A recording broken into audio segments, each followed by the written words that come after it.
Greetings and salutations to all of you, my fellow field mice. My name is Heidi Cather.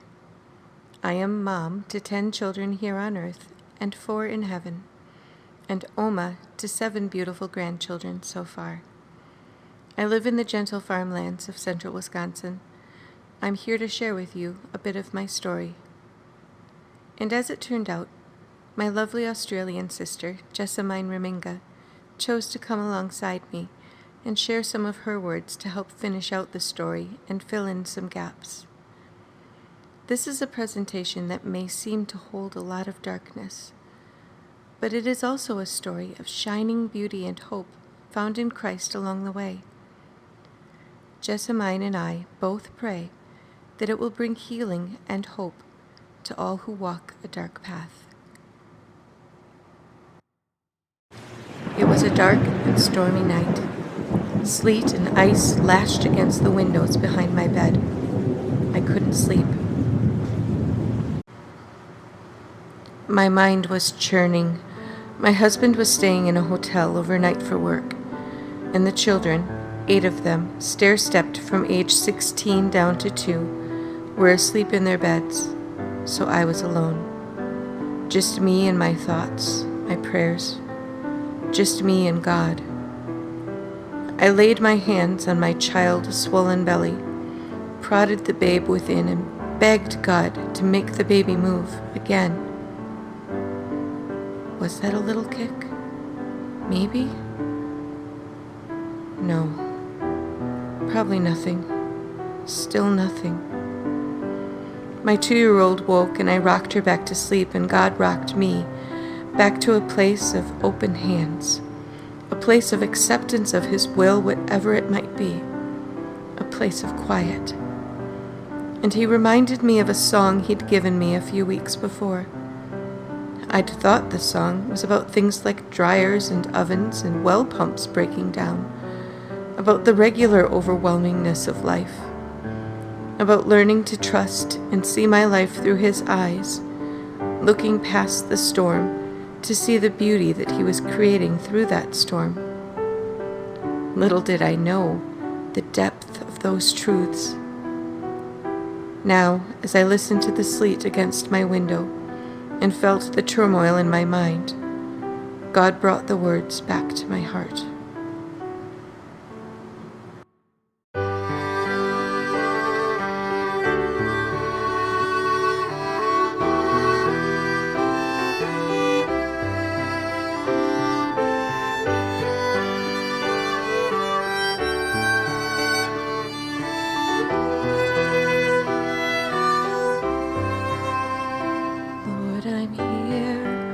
Right where I belong, where my daddy holds me tight, and he wipes away my tears and tells me that I'm precious in His sight.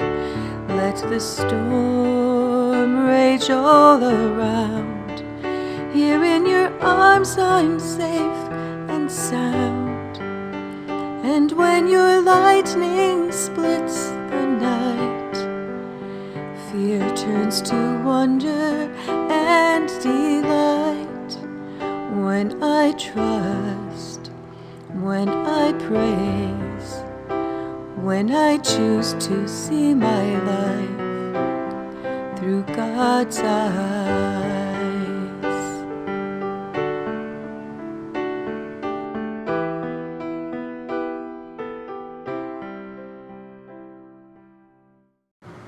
Morning. Calling the midwife. Doppler moving around my belly, searching. Morning sun transforming last night's ice and snow into a gorgeous, glittering fairyland as we drove to meet my husband at the hospital. Ultrasound. More searching. Starting the induction of labor, remembering the 8 times I'd done this before, thinking how similar this would be. And how different. Walking hospital corridors with my husband, and walking, climbing stairs, So many stairs. Praying, talking, singing, letting God sing over us.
Even if she could, I cannot forget you. You are mine. For your name is engraved on the palms of my hand. Fear not, you are mine.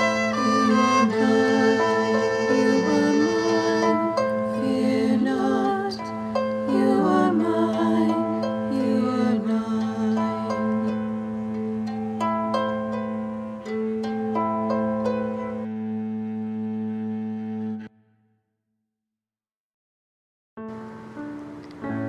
Then finally, holding our beautiful little girl, Savannah Rose Cather, driving to the funeral home and handing her over, driving away. My children at home still needing me. Grave dug into the cold March Wisconsin ground, wrestling with God. It is in these times that we grapple with the question of do or allow. In His perfect sovereignty, did God cause this to happen, or did He merely allow it? Is there a difference, really? My husband and I came down on opposite sides of the debate. He could not reconcile the idea of a loving God causing something like this, no matter what good He might be bringing through it.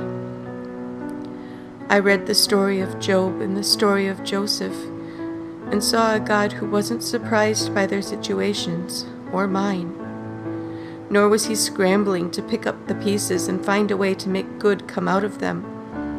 It was all a part of His plan somehow.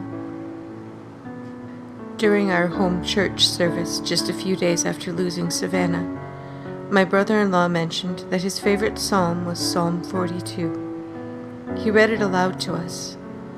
Deep calls to deep in the roar of your waterfalls. Your waves and your breakers have washed over me. That emphasis, your waves, your breakers, was something I'd never noticed or thought about before, and I marveled at the meaning. In that balancing point between His complete sovereign omnipotence and His unfathomable perfect love for us, there was peace.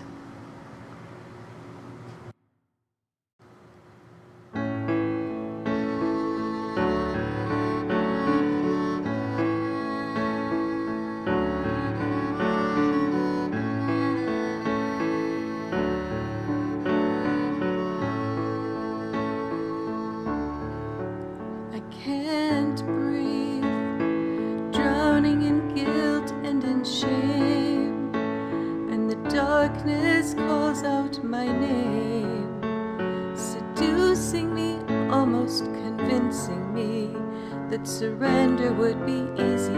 Let the darkness envelop me, draw me to a watery sleep, but then your love reminds me deep deep in the roar of your waterfall.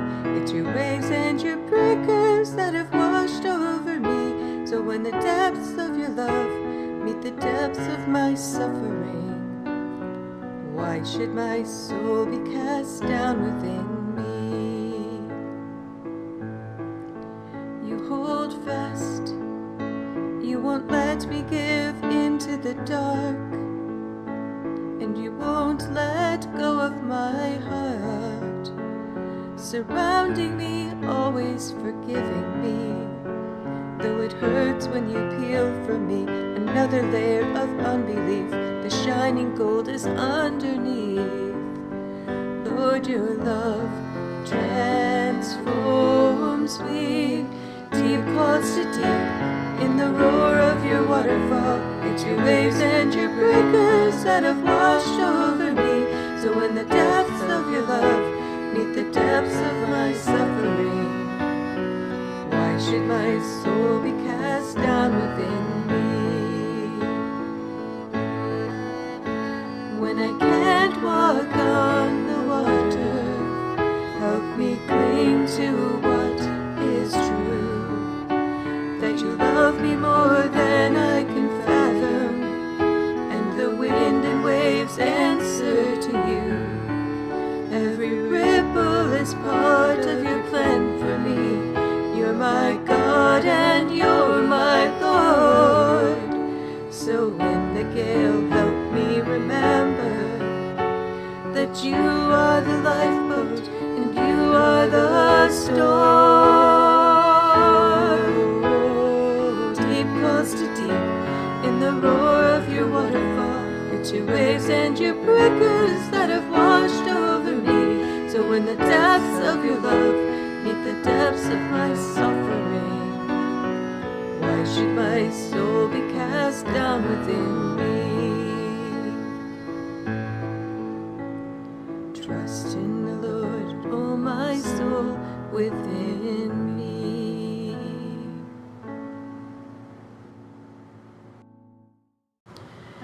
It was both the big and the little things that made me constantly bump up against the gaping wound, making matching Easter dresses for all the girls, and knowing there should have been a sixth one. My milk coming in, and pumping to be able to donate it to a mom recently diagnosed with breast cancer. The gut punch of receiving a bill from the hospital, labeling the delivery of my daughter as an abortion. Driving past the funeral home in town where we had dropped her off that night, and feeling the irrational urge to run up to the doors and pick her up, as if we'd simply dropped her off to be babysat, as if she were even still there instead of buried in our back garden. And of course, she wasn't really there either, but in heaven. And yet, looking back, I could see God's loving hand in every moment that we'd gone through. And though that didn't always make it easier, it did mean there were spots of beauty that I could see being made of the ashes. I remember writing on my blog at this point, I thought this path would be a place of utter darkness, but instead it's more like the darkness of a deep forest, where the light comes filtering in every once in a while, illuminating one little patch of incredible beauty. That interplay of light and shadow creates a depth of beauty that sunshine alone never could.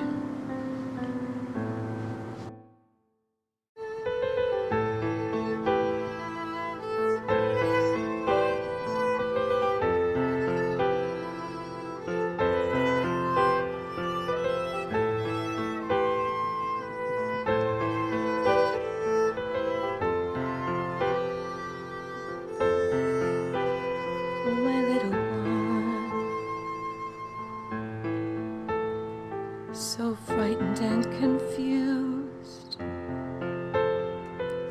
you are not alone.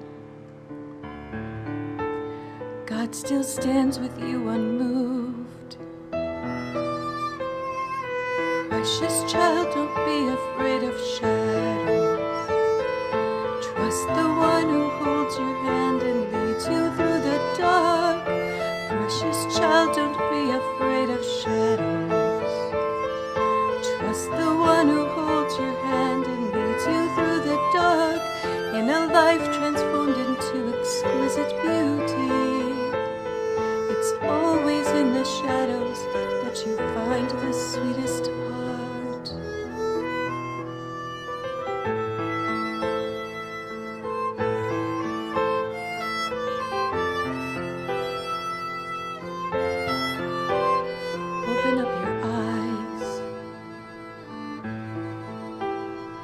There is beauty in this place. Darkness cannot harm you when you're standing on His grace. Precious child, don't be afraid of shadows. Trust the one who holds your hand and leads you through the dark. Precious child, don't be afraid of shadows. Trust the one who holds your hand and leads you through the dark, in a life transformed into exquisite beauty. It's always in the shadows that you find the sweetest part. Just remember where it is that shadows come from. They can only go as far as God commands. They come from the light that He shines into your life. Every shadow's in the shape of God's own hand. Precious child, don't be afraid of shadows. Trust the one who holds your hand and leads you through the dark. Precious child, don't be afraid of shadows. Trust the one who holds your hand and leads you through the dark, in a life transformed into exquisite beauty. It's always in the shadows that you find the sweetest part. Precious child, don't be afraid of shadows.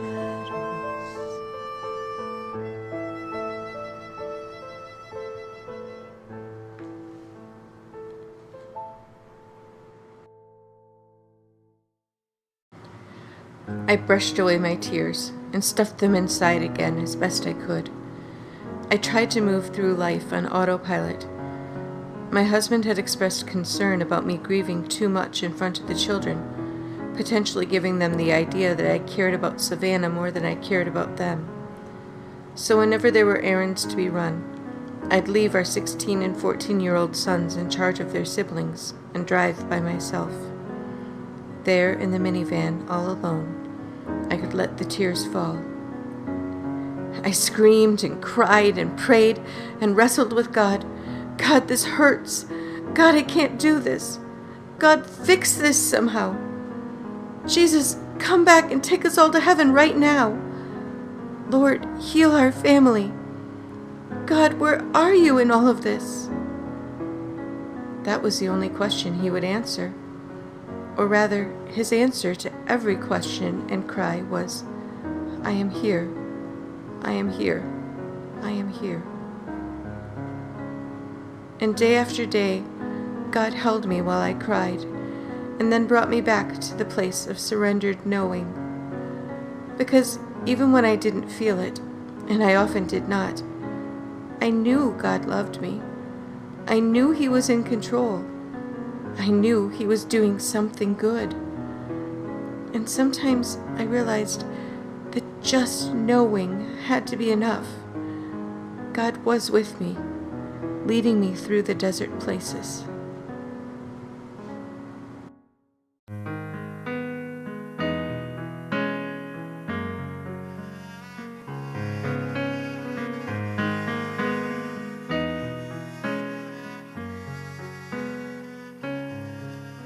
My Father has set me here in the forge of His wilderness,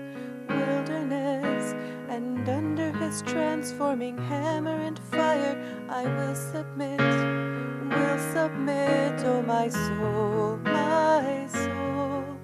Someday you'll look back and you'll miss this holy domain of dependence. Every breath is a death dealt to self and a rising anew. So be still now and wait for the morning. Trust that joy will be born in the dawning. Cloud and fire conspire to lead where the wilderness blooms, till the wilderness blooms.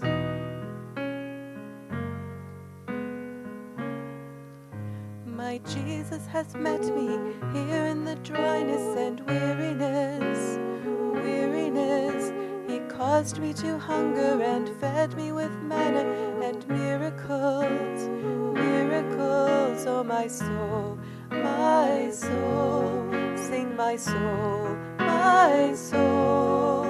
Oh God, you are my God, and I am your little lamb. So when life is hard, I'll cling harder to your hand, and the desert will bloom like the rose, and the gloom will explode into joy at your voice.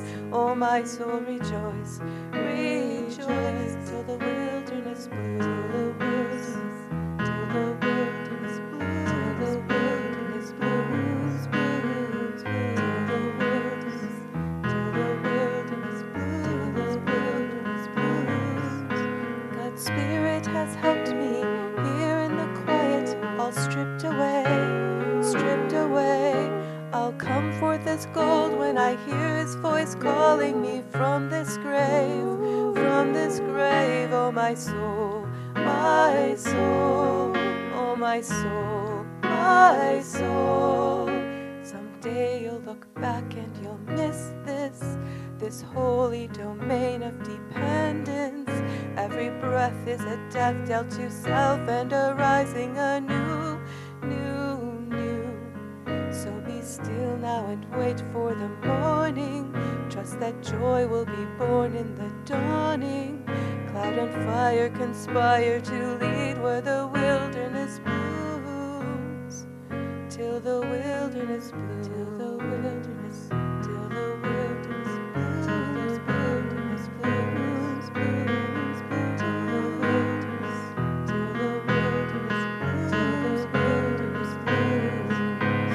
Oh God, you are my God, and I am your little lamb. So when life is hard, I'll cling harder to your hand, and the desert will bloom like the rose, and the gloom will explode into joy at your voice. Oh, my soul, rejoice, rejoice. Oh, my soul, rejoice.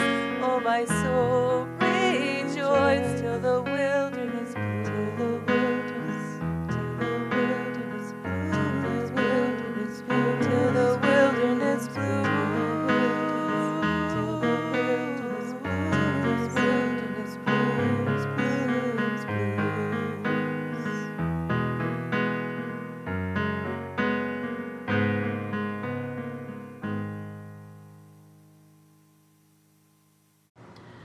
I am not alone. Statistically, 1 in 170 pregnancies ends in a stillbirth. This year I signed up to participate in the Rabbit Room's Pass the Peace and was paired with a lovely sister from Australia. As we texted back and forth, sharing bits of our stories with each other, it turned out that the painful journey of baby loss was one we shared. She decided to crochet shawls for each of us, crafted of blue yarns to symbolize the grief we'd walked through, but with a silver thread running through, to symbolize the thread of hope that we'd found and clung to in the darkness. Speaking for myself, that hope was not always something I saw during that time. Most often it was a brief glimmer here and there, and in between were many moments of darkness deeper than ever, even suicidal thoughts. Prayers begging God to take me home to heaven, and complaining about his not yet answers. David wrote in Psalm 77, "Will the Lord reject forever? Will he never show his favor again? Has his unfailing love vanished forever? Has his promise failed for all time? Has God forgotten to be merciful? Has he in anger withheld his compassion?" Then I thought, to this I will appeal. The years of the right hand of the Most High. I will remember the deeds of the Lord. Yes, I will remember your miracles of long ago. I will meditate on all your works and consider all your mighty deeds. Your ways, O God, are holy. What God is so great as our God? I still felt like I was a little girl screaming in horror on the inside.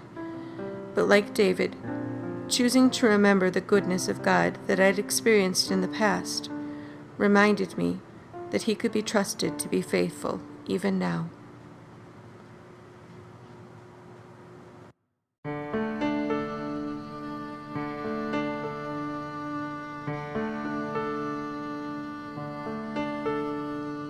In my corner, shadows softly deepen, wrap around me all the tears I carry in my pockets. Keep me drowning in the mirror, eyes meet my reflection. Dark and empty, I can see no light except your coming. Lord, I'm ready. They say grief has 7 stages. Why this aimless circling round on step 13? In my head will gathering. In the silence, Lord, I hear your whisper, gently beckon, showing me how all these yarns of blue fit in your pattern. Life goes on, friend. Suns rise and set. Time griefs will mend. Jesus, do you comprehend?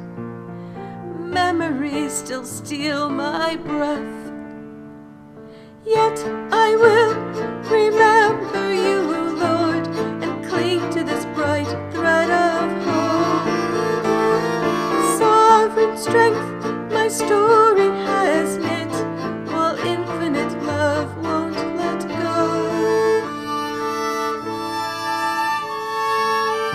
In the depths I'll choose to let my heart embrace its sorrow, knowing that my God adores me so and holds tomorrow. I thought you were dropping stitches, but that was where all the lacy beauty grew in its periwinkle hues. Yes, I will remember you, Lord, and cling to this bright thread of hope. Sovereign strength my story has knit, while infinite love won't let go. Oh yes, I will remember you, Lord, and cling to this bright thread of hope. Sovereign strength my story has knit, while infinite love won't let go.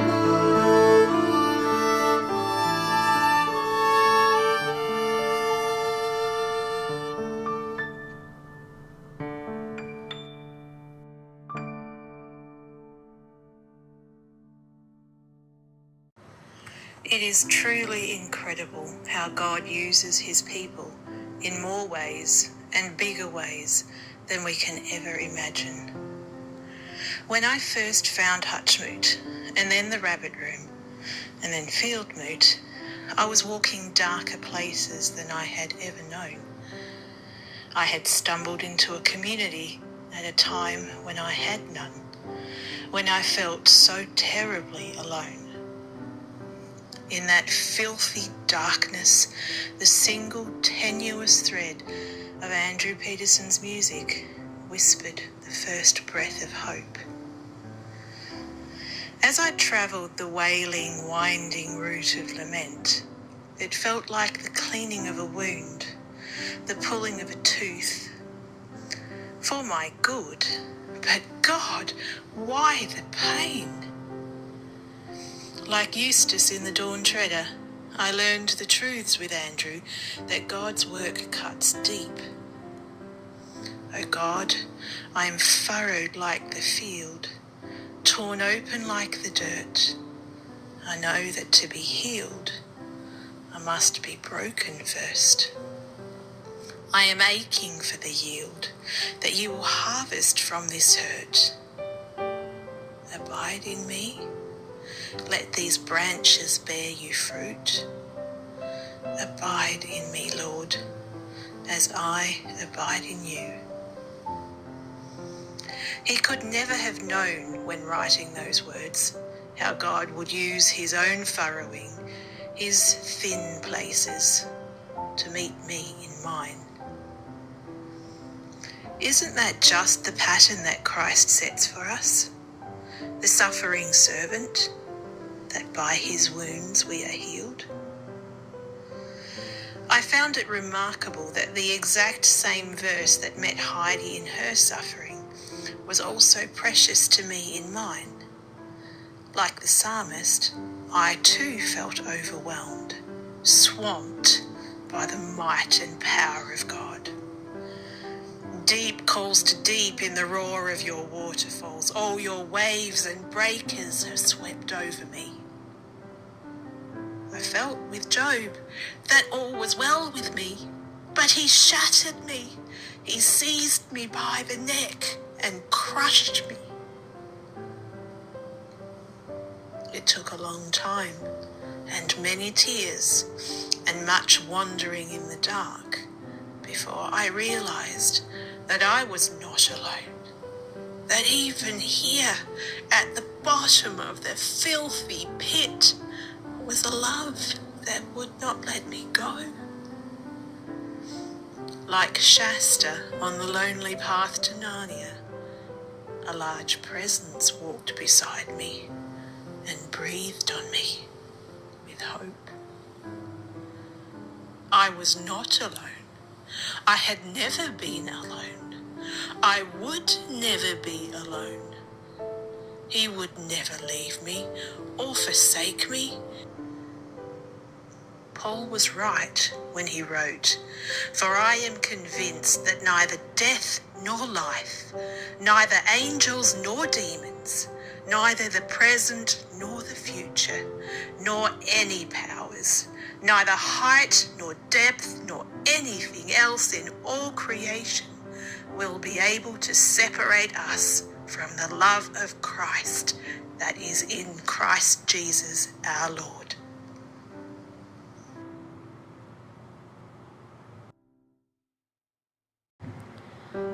One of the things that the church, at least in my experience, has not taught well is the concept of lament. How many of us have heard the quote, "Fear and faith cannot coexist in our hearts at the same time"? Do you know who said that? It wasn't Jesus. It was a Mormon leader named Neil L. Anderson. In fact, all throughout the Bible, we are shown examples of godly people who did deal with what we might term ungodly emotions, fear, grief, anger, pain, right alongside their faith. David in the Psalms models this for us, as he does not hold back from expressing these emotions and processing them in the presence of God. Feeling hard things does not separate us from God. Expressing those feelings to God does not make him turn away from us. He can handle our anger, our fear, our depression. One of the Bible stories that gives me a great deal of comfort is the story of Elijah. After he trounced the prophets of Baal on Mount Carmel, he fell into a deep depression. In fact, he was so depressed, he walked a day's journey into the desert with no food or water, effectively trying to commit suicide without actually pulling the trigger himself. I can relate. And how did God respond? He sent an angel with food and water, had him take a nap, sent him on a journey, taught him a lesson, spoke to him in a loving whisper, and then gave him a purpose to keep going. That's a God who understands our weakness, who meets us in our pain, and who invites us not to squash our emotions, but to embrace them in His presence and allow Him to walk through them with us.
who heals you.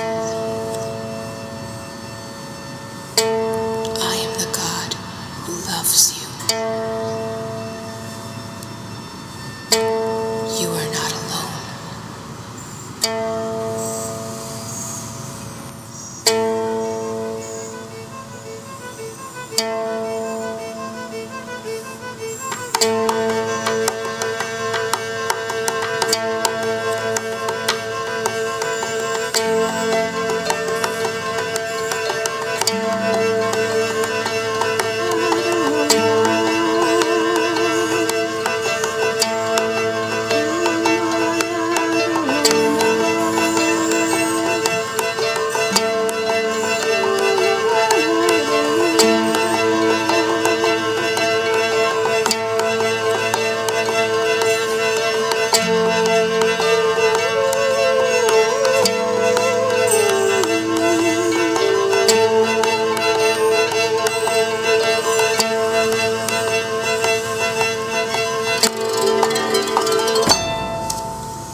If it had been up to me, the story would have gone differently. In my imagination, Savannah would be a lovely young teenager, and we would have 11 children instead of 10 right now. But God knows so much better than me. He truly has brought beauty out of these ashes, in so many ways that I can see, and probably many more that I will have to wait for eternity to comprehend. You've also probably noticed that the theme around each song, regardless of where it came in the journey, was basically the same. Sometimes it takes us a while to learn the lessons God is teaching us, but He never acts like an exasperated parent, crying, "How many times do I have to tell you this?" Instead, He gently picks us up and says, "It's okay, let's try this again." Or even, "We've let this rest for a while, but you're ready now for another level of understanding." It has been more than 14 years since we lost Savannah Rose, and I am finally beginning to understand what hope can be for this life, even though my heart may never stop hurting. It has been a journey to begin to understand how the Apostle Paul could say to live is Christ, and not just to die is gain. But I'm learning to cling to that lifeline in the darkness, that silver thread of hope, that thread that keeps tension in two directions, that of God's perfect omnipotent sovereignty, and that of His perfect incredible love for me.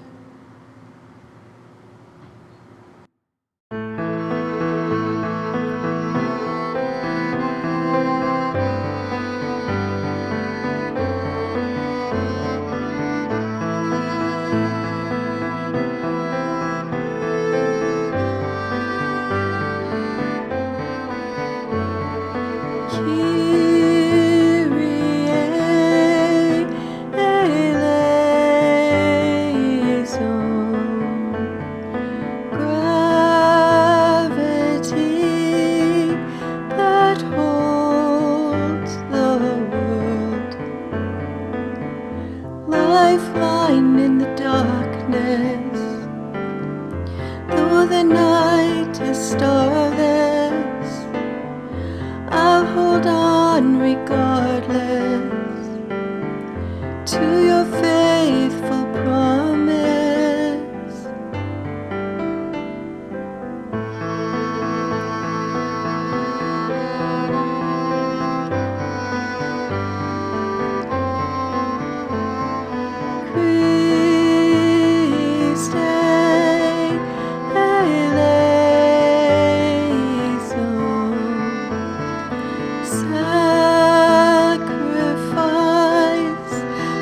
Split the stone, lifeline in the darkness, though the night is starless, I'll hold on regardless to your faithful promise.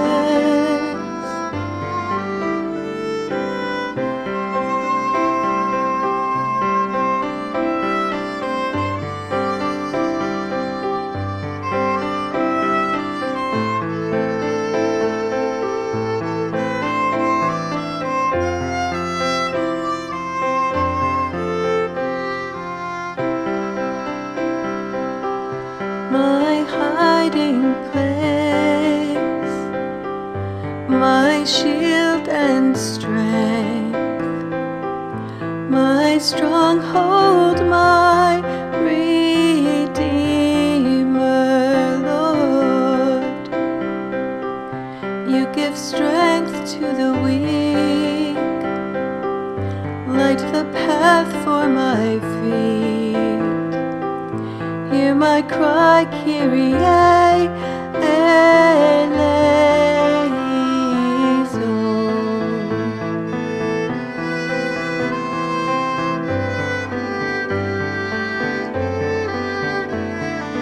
Kyrie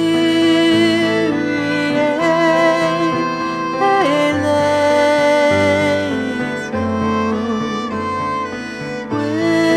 Whispered word that heals the whole.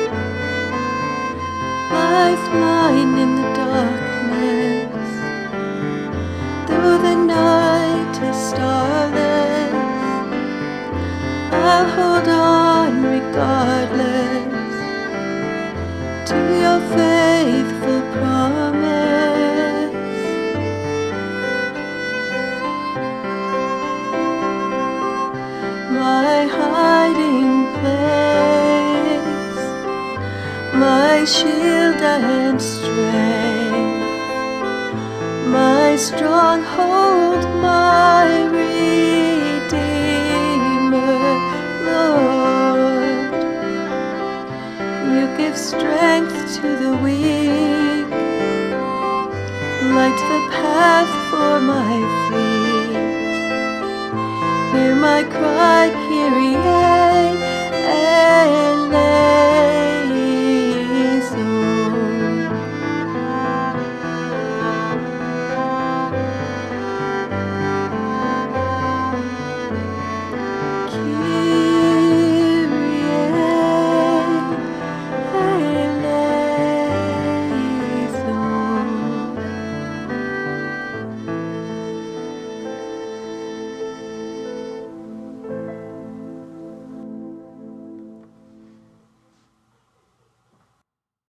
Yet in his kindness, God gives even more than his presence. He places us in community to be blessed and to be a blessing, so that even in the here and now, we are never alone. In this time of crushing, of furrowing, I learned how precious it is to have God connect me with people who had walked through their own seasons of being turned over and sifted, and who could help me to find and hold on to the precious silver thread of hope that leads the trusting, like in the story of Irene with her grandmother's thread, through the darkness. The God of all comfort comforts us in our afflictions, so that we can comfort those in any trouble with the same comfort that we ourselves have received from God. This shaping, this refining, makes us more beautiful for his glory, and it helps others as God works in them. In that first shock of loss in 2014, God sent me a stranger, soon to be a dear friend, who was 2 years ahead of me on that hard road of loss. Her little one was born with trisomy 18, and she held her for 8 precious weeks. Without her hand daily in mine, I think I would have lost my mind. Her precious memory markers were tangible expressions of her love. What a privilege to carry each other's burdens, and in doing so, fulfill the law of Christ. Grief is isolating, but loss makes wide ripples. As alone as we feel, the absence, the emptiness, the blank space is a wound to more than me. It took from my family as well. My children all processed differently, some in silence, some in words, some in hugs, some in making. One child's grief and love came out in poetry. 'Tis a week to the day that Haven took leave, flew off to heaven and made me believe that love is greater, wiser, stronger than anything else on this earth. And each year since, I quietly get another stanza in the story of walking with grief in hope. God places us in family, in community, in the body of Christ for our blessing and our healing.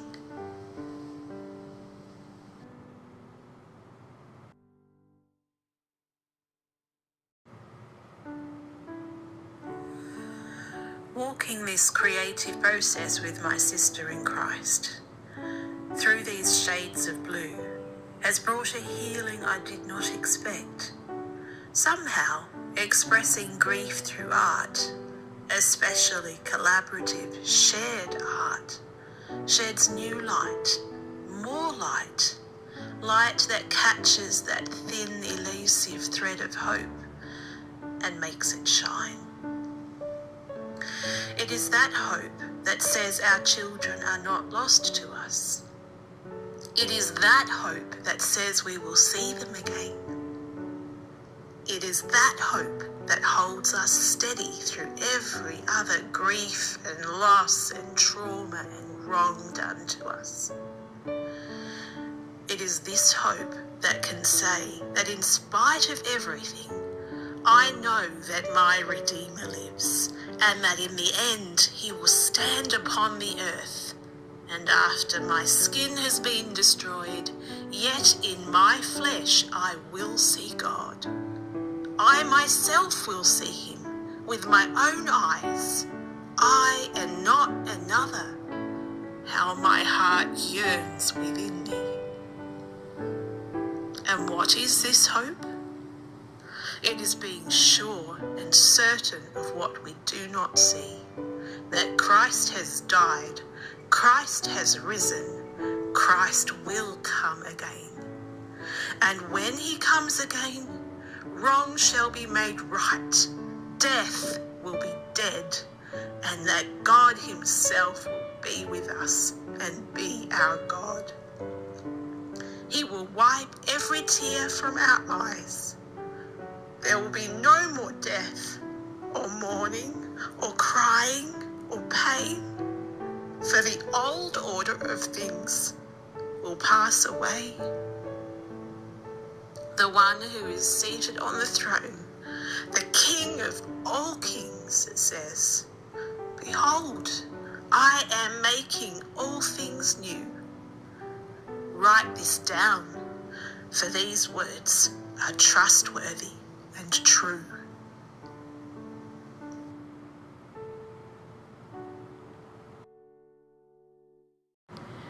We all have these wounds and griefs. Yours may not be in the form of a full-term stillbirth, but we all know the ache of a shattered heart in some form or another.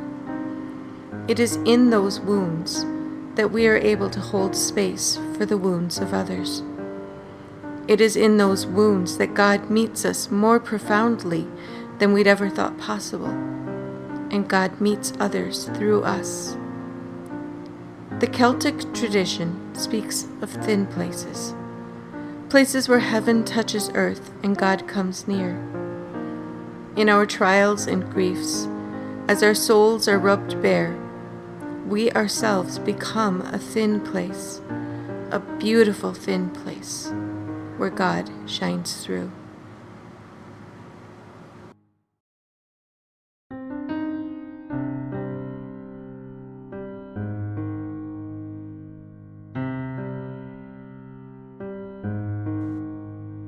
The daily grindy roads, sandpapered soles, scraped thin as wafers.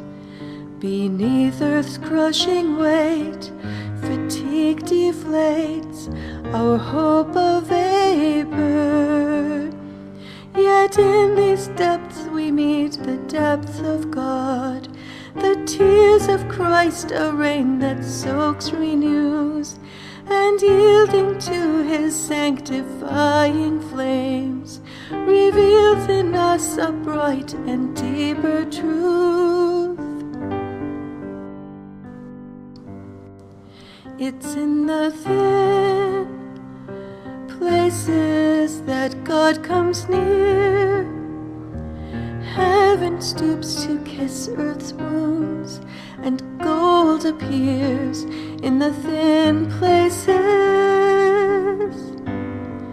It's in the thin places that God entreats.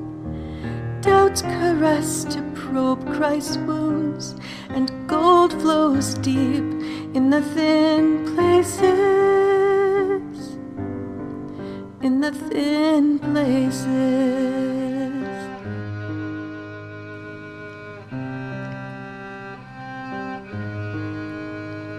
New life in fire reborn, a phoenix soars where veil is rended, and Christ in us revealed, through fractures healed and anguish mended. Our earthly scars reflect the scars of Christ, where healing flowed and quenched our thirsty hearts. Lord, reach through us, come bring this world to life. Our griefs will be the thin place where it starts.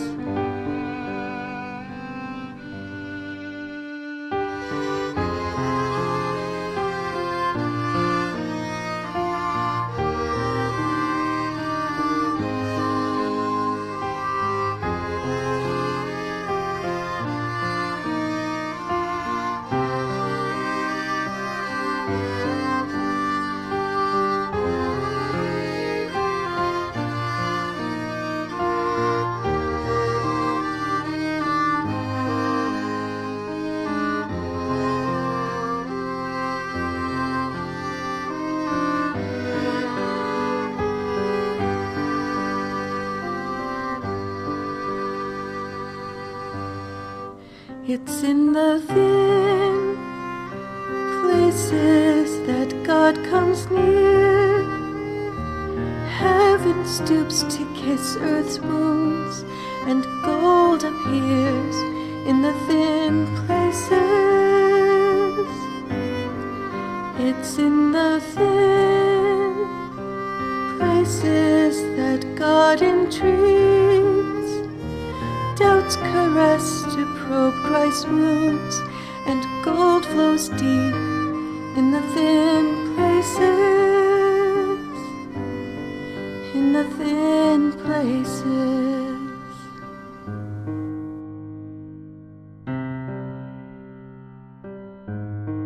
In the thin places.